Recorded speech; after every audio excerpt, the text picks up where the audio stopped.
Hello दोस्तों, कैसे हैं आप सब लोग। आशा करती हूँ आप सब लोग ठीक होंगे, स्वस्थ होंगे। आज हम बात करेंगे कॉन्ग्रुएंट ट्रायंगल्स यानी सर्वांग समता के टॉपिक से रिलेटेड क्वेश्चंस की। इससे पहले हमने समरूपता से रिलेटेड 2 पार्ट कर लिए हैं क्वेश्चंस के, प्रैक्टिस क्वेश्चंस के। अगर आपने वो प्रैक्टिस नहीं करी है तो प्लीज़ उनको करें, और उनके टॉपिक से रिलेटेड भी वीडियोस अपलोड हो चुके हैं। अगर वो भी नहीं देखें तो प्लेलिस्ट में जाकर देखें, क्योंकि कॉन्सेप्ट क्लियर होने के बाद ही क्वेश्चंस हम मैथ्स के अंदर कर पाते हैं। तो पहले कॉन्सेप्ट क्लियर कीजिए, क्योंकि होते तो बेसिक कॉन्सेप्ट हैं, लेकिन उनको एक बार अगर आप उनके जो रूल्स हैं उनको एक बार रिवाइंड कर लेंगे तो आपके लिए क्वेश्चंस ईजी हो जाएंगे। और अगर आपने ये चैनल को सब्सक्राइब नहीं करा है तो प्लीज़ बेल नोटिफिकेशन पर क्लिक करें, और ताकि आपको टाइम टू टाइम नोटिफिकेशन मिले। और वीडियो अगर आपको अच्छा लगता है, हेल्पफुल लगता है, तो प्लीज़ इसको लाइक करें और अपने दोस्तों के साथ शेयर करें जिनको इसकी ज़रूरत है। Thank you so much. आगे बढ़ते हैं बिना टाइम गवाए और क्वेश्चन सॉल्व करते हैं।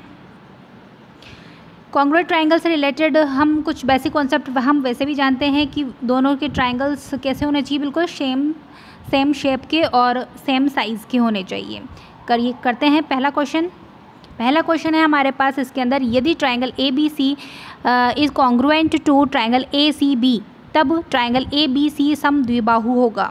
देखिए, पहले क्वेश्चन सॉल्व करने से पहले अगर आपको ये क्वेश्चंस आते हैं, अगर आपने अच्छे से कॉन्सेप्ट क्लियर कर लिया है, तो प्लीज़ इनको पहले वीडियोस को पॉज करें, फिर क्वेश्चन सॉल्व करके फिर ही वीडियो देखें। और अगर साथ साथ सॉल्व कर सकते हैं तो साथ साथ करिए, कोई दिक्कत नहीं है, ठीक है। तो पहले क्वेश्चन में देखिए क्या दे रखा है कि एक ट्रायंगल है ए बी सी। एक ट्रायंगल दे रखा है आपके पास, कोई सा भी ए बी सी दे रखा है, और दूसरा ट्रायंगल आपके पास दे रखा है यहाँ पर ए सी बी। ए बी सी, इसको बिल्कुल हमें सीक्वेंस के अकॉर्डिंग जमाना है, ए सी बी और ए सी बी, ए बी सी और ए सी बी, ठीक है। तो इसके अंदर ए बी सी और ए सी बी एक दूसरे के क्या है, कॉन्ग्रुएंट है। इनकी 2 ट्रायंगल्स हैं अलग अलग।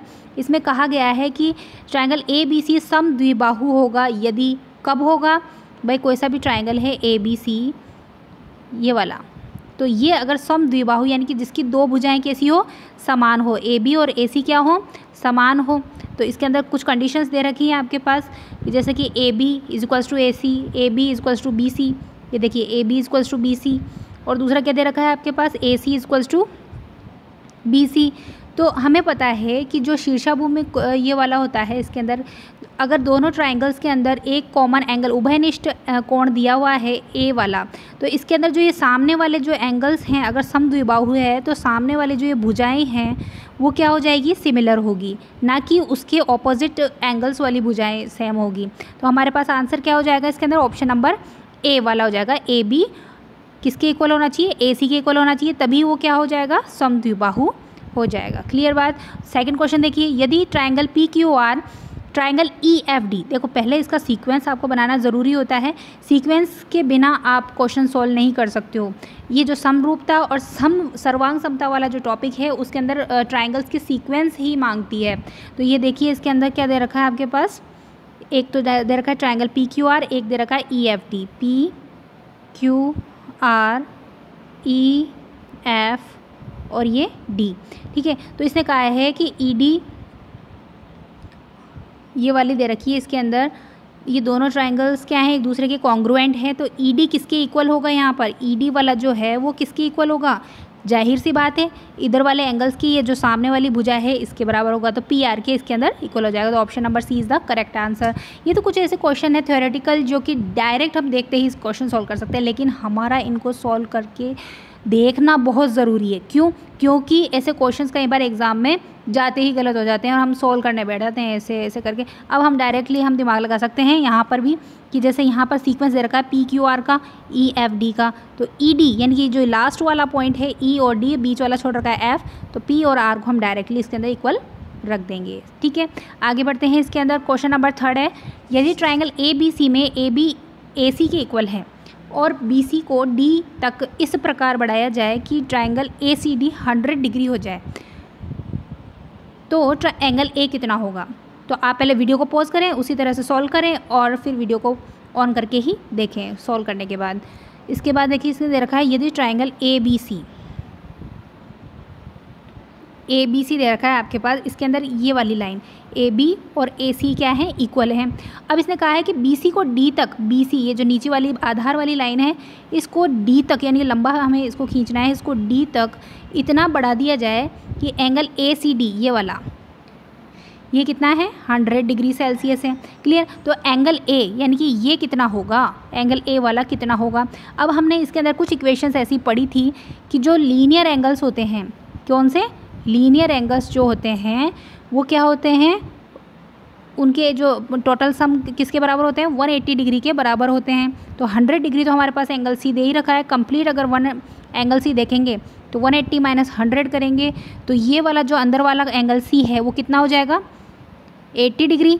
ठीक है। और हमें ये पता चली गया है कि ए बी और ए सी यानी कि दो भुजाएं क्या है इसके अंदर समान है। तो यानी कि ये कौन सा हो गया समद्विबाहु त्रिभुज। और हमें पता है कि समद्विबाहु त्रिभुज है यानी कि ये 80 है तो ये भी क्या हो जाएगा, ये सामने वाला भी, ये भी 80 हो जाएगा। अंदर एंगल वाला बी जो है ए बी सी वाला एंगल है वो भी 80 हो जाएगा। ये भी 80, ये भी 80, एंगल सी और एंगल बी दोनों क्या हो गए 80 हो गए ड्यू टू द कौन से वाले की वजह से, कॉन्ग्रुएंट यानी कि समद्विबाहु त्रिभुज की वजह से। ओके। उसके बाद इसने बोला है कि हमारे पास ये जो ट्राइंगल है इसमें एंगल ए कितना होगा। तो 80 और 80 कितने हो गए 160, 80 और 80 कितने हो गए 160।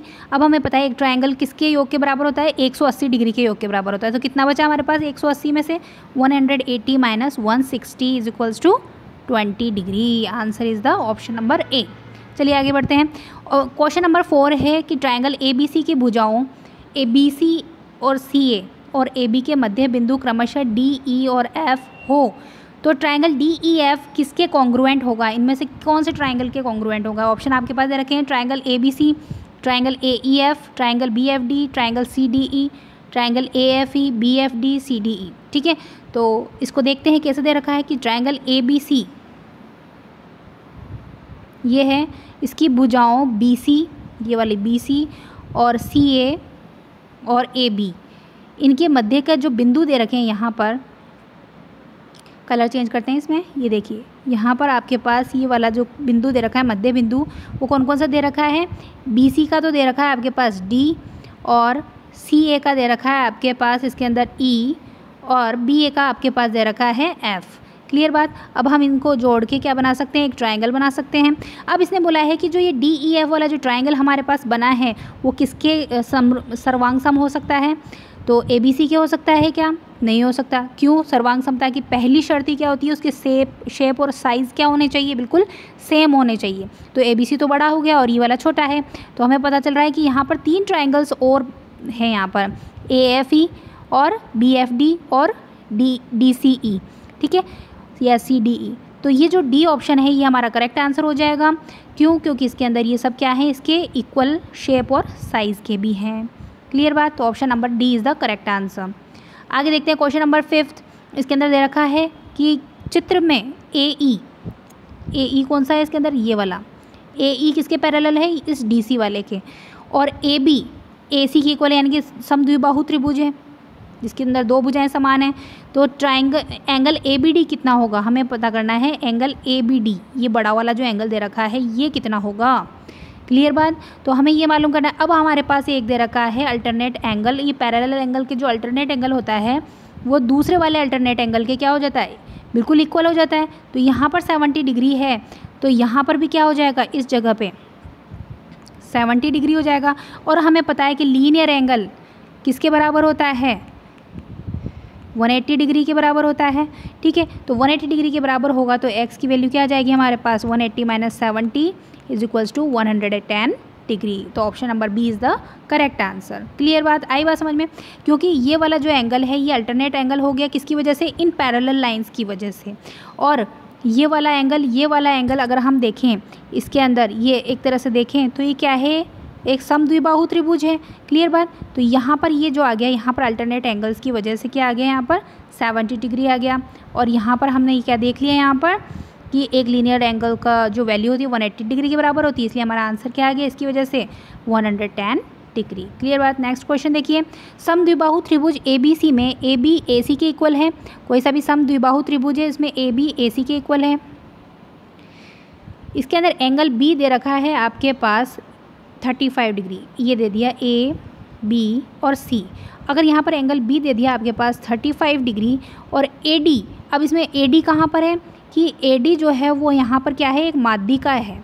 क्लियर। बी सी पर क्या है, एक माध्यिका है। तो एंगल बी ए डी यानी कि बी ए डी ये वाला, तो ये माध्यिका हो गया, तो यानी कि ये जितना होगा उतना ही ये होगा। तो यहाँ पर एंगल BAD कितना हो जाएगा भाई, तो हमें ये मालूम करना है। तो हमें पता है कि समद्विबाहु त्रिभुज में कि जो ये जो दोनों भुजाएं हैं इनके आमने सामने वाली जो कोण होती है, कोण होते हैं ये क्या होते हैं, एक दूसरे के इक्वल होते हैं। ये 35 है तो ये वाला भी कितना हो जाएगा, 35 हो जाएगा। तो 35 कितना हो गया, 70 डिग्री। अगला वाला कितना हो जाएगा, 180 माइनस 70 डिग्री। ये पूरा कितना हो जाएगा, 180 माइनस 70, क्योंकि त्रिकोण का जो हमारा योग होता है, त्रिभुज का योग कितना होता है, 180 डिग्री। तो 180 डिग्री में 70 माइनस करेंगे कितना आ जाएगा, 110 डिग्री। अब हमें पता है ये क्या कर रहा है, इसको माध्यिका बना के इसको मतलब बिल्कुल हाफ डिवाइड कर रहा है। तो 110 डिग्री बटावा 2 कितना आ जाएगा, 55 डिग्री। काटो इसको, 2 5 ज़ा 10, 2 5 ज़ा 10, तो 55 degree is the correct answer. Option number A is the correct answer. उसके बाद दे रखा है हमारे पास चित्र में, यदि AC, ये जो AC दे रखा है वो एंगल BAD, ये वाला एंगल BAD का क्या है, समद्विभाजक है। इस प्रकार है कि AB तो क्या है, 3 सेंटीमीटर है, और AC क्या दे रखा है यहाँ पर, 5 सेंटीमीटर दे रखा है, और CD की हमें मालूम करनी है, यानी कि ये जितना होगा वही इतना होगा। तो हमें ये पता है तो ये भी पता है, क्यों, क्योंकि ये क्या है, एक तरह से समद्विभाजक है। और दूसरा हमारे पास क्या है, इसके अंदर वैल्यूज़ दी हुई है कि AB और ये वाली BC वाली, तो हाइपोटेनस रूल लग जाएगा इसके अंदर। क्लियर बात। तो हाइपोटेनस रूल कैसे लगाएंगे हम इसके अंदर, कि जैसे हमारे पास कोई भी एक ट्राइंगल जिसके अंदर समकोण डिग्री 90 डिग्री दे रखा है, तो उसमें हाइपोटेनस इज इक्वल्स टू कितना होता है हमारे पास, base square plus perpendicular square, या आधार स्क्वायर प्लस लंब स्क्वायर। क्लियर। तो हमारे पास यहाँ पर हाइपोटेनस कितना दे रखा है, यहाँ पर 5 सेंटीमीटर दे रखा है। तो 5 सेंटीमीटर अगर हम यहाँ रखते हैं, 5 centimetre square is equals to, base हमारे पास दे नहीं रखा, और परपेंडिकुलर हमारे पास कितना दे रखा है, 3 स्क्वायर, 3 सेंटीमीटर स्क्वायर। ठीक है। तो कितना हो जाएगा, X square is equals to 5 square minus 3 square. तो कितना हो जाएगा हमारे पास, 5 5 ज़ा 25 माइनस 3 3 ज़ा 9। 25 में से 9 गए तो कितने बचे, 16 आया हमारे पास आंसर। लेकिन अभी भी एक्स स्क्वायर है, X square is equals to कितना है हमारे पास, 16 है, 16 है। तो एक्स स्क्वायर, जब ये स्क्वायर इधर जाएगा तो ये 16 का क्या हो जाएगा, अंडर रूट हो जाएगा। अंडर रूट होते ही इसका आंसर क्या आ जाएगा, 4 का स्क्वायर रूट क्या होता है, 16। तो 4 इज़ द राइट आंसर। तो 4 centimetre is the correct answer. Clear. तो option number C is the correct answer. Next question, यदि समकोण त्रिभुज ABC के कर्ण AC का मध्य बिंदु D हो, कोई सा भी यहाँ पर ये कर्ण दे रखा है, इसका समकोण है ये 90 डिग्री, ये होता है समकोण। ठीक है, 90 डिग्री है कोई सा भी ABC। ठीक है, इसका AC का मध्य बिंदु क्या है, D हो, ये दे दिया यहाँ। तो BD इज इक्वल्स टू क्या हो जाएगा, ये BD क्या हो जाएगा, हमें पता है कि ये क्या होता है, इसका आधा होता है। हमने इक्वेशंस के अंदर जब हमने इसका कॉन्सेप्ट पढ़ा था तब हमने पढ़ा था कि जब भी कोई माध्यिका खींचते हैं किसी आधार के ऊपर, तो वो उसका क्या होता है, बिल्कुल आधा होता है। ठीक है, तो यहाँ पर जो BD बनाए हैं यहाँ पर, वो किसका आधा हो जाएगा, AC का आधा हो जाएगा। तो हमारा कौन सा आंसर हो जाएगा, option number B is the correct answer. Next question, समद्विबाहु त्रिभुज ABC में AB क्या है, AC के इक्वल है। कोई समद्विबाहु त्रिभुज दे दिया आपके पास ABC। ठीक है, इसमें AB क्या है, AC के इक्वल है। यदि भुजा BA को, ये BA दे रखा है, उसको D तक इस प्रकार बढ़ाया जाए कि AB जो है वो क्या हो, AD के इक्वल हो। तो हमें क्या मालूम करना है, इसके अंदर BCD मालूम करना है। तो यानी कि BC और ये D मिला दिया हमने। तो BCD हमें क्या पता चल गया है यहाँ पर कि इस तरह से अगर कोई हाफ में डिवाइड करता है किसी को आधार से यहाँ पर, तो ये क्या हो गया, उसका 90 डिग्री हो गया, सीधी सी बात है। तो हमारे पास आंसर क्या हो जाएगा इसके अंदर, option number C is the correct answer. ये देखिए, कोई सा भी हम इसके अंदर बना रहे हैं, जैसे ये ले लीजिए समकोण त्रिभुज, अगर इसको इक्वली हम डिवाइड कर रहे हैं यहाँ पर, ठीक है, तो इसको इस प्रकार बढ़ाया जाए कि ये AB क्या हो, इसके AD के इक्वल हो। तो इस जाहिर सी बात है ये वाला क्या हो जाएगा, इसके अंदर 90 डिग्री वाला हो जाएगा समकोण त्रिभुज। क्लियर बात। नेक्स्ट क्वेश्चन देखते हैं, 10th नंबर। ये क्वेश्चन आपका जो मैंने वीडियोस करवाए थे उसमें कॉन्सेप्ट्स उसके ऊपर बेस्ड है। तो अगर आपने वो वीडियोस नहीं देखे हैं तो उनको एक बार देखें, फिर ये क्वेश्चन सॉल्व करें ताकि आपको ईजिली आ जाए। ट्रायंगल ABC के शीर्षों पर, ट्रायंगल ABC तो पहले बना लो, ट्रायंगल ABC के शीर्षों पर B और C, ये दे रखा है A, B और C। क्लियर। तो इनके शीर्षों पर यानी कि बी और सी वाला शीर्ष जो होते हैं हमारे पास ट्रायंगल में कितने शीर्ष होते हैं, 3 शीर्ष होते हैं। तो बी और सी शीर्षों के बाह्य कोणों के समद्विभाजक ये जो देखो ये वाले यहाँ से ये कहाँ पर मिल रहे हैं, इस ओ पर मिल रहे हैं, ठीक है। तो यदि एंगल ए, अगर ये जो बड़ा वाला बनाते हैं, देखो इसके अंदर दे रखा है जैसे आपके पास ए बी और सी, इन दोनों के शीर्ष कहीं एक ओ बिंदु पर मिलते हैं और एंगल ए आपके पास दे रखा है x डिग्री। तो मालूम कीजिए कि बी ओ सी कितना होगा। जब हमने मालूम किया था कि अगर कोई आपके पास ट्रायंगल दे रखा है उसके अंदर कोई समद्विभाजक बिंदु यहाँ पर ओ दे रखा हो कोई, तो आपको अगर अंदर वाले ट्रायंगल की वैल्यू मालूम करने को कहे तो उसका क्या फॉर्मूला होता है, सीधा ही 90 + x/2। क्लियर बात। और अगर यही ट्रायंगल नीचे होता समद्विभाजक बिंदु होने के बाद तो उसका क्या आंसर होता है, 90 - x/2। क्लियर। तो अभी इसका आंसर क्या हो जाएगा हमारे पास, option number A is the correct answer.